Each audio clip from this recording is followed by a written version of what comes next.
At the Arbor Landing subdivision at the Ross Barnett Reservoir, eagle sightings are pretty common. This is the time of year that we kind of see them more often. So I just saw them just a couple days ago. In fact, Nick and his wife have captured some images of the eagles flying near their home. It is an area where development was brought to a screeching halt because an eagle nest was set up in one of the trees nearby. Because of that, the Pearl River Valley Water Supply District had to block off the area, certainly in the time when the eagles are known to nest.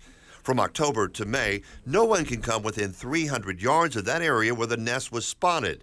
But now developers are asking, when can they go back into that area to build? We're going to start asking those questions now and see, is there a point where that can change, or is that we're going to be perpetually or not? Those are the type of questions we're asking. The eagle's not on the endangered species list, but it is federally protected, which means for a developer wanting to come into an area where a nest has been spotted, there are a lot of hurdles to clear before they can come anywhere near it. Reservoir developers are asking those questions of the U.S. Fish and Wildlife Service, in part claiming that the nest in question has not been occupied for years. Where the tree that showed an eagle's nest is now, that nest is not shown to be active. That is, we have been doing, during nesting season, we do inspections on a regular basis and have not seen the activity there. According to the U.S. Fish and Wildlife Service, eagles are protected under the Migratory Bird Treaty Act and the Bald and Golden Eagle Protection Act.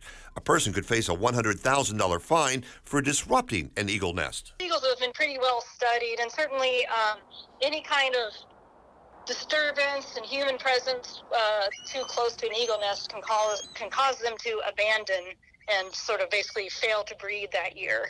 Abby Darrah is a wildlife biologist who says just because an eagle has not been seen in a nest for a year or two does not mean that nest has been abandoned. They do sometimes switch between alternate nesting sites from year to year, depending on whether they're successful or not. And so if it's only been a couple of years, I would say it's probably too soon to determine that nest site is completely abandoned. For lack of seeing them there, we're going to find out what we are allowed to do and try to go up to that. The area, was planned to be developed. However, obviously not going to be up in that area due to the presence of that nest. Reservoir managers are asking those questions to the U.S. Fish and Wildlife Service, but some residents say leave it alone. I've enjoyed watching when the eagles fly over. I think it's neat. You wouldn't want to see that area developed? I would not at this time. Which is why a debate has taken flight over how long an eagle's home, abandoned or not, should be off limits to the residential growth of the reservoir. At the reservoir, Scott Simmons, 16 WAPT News.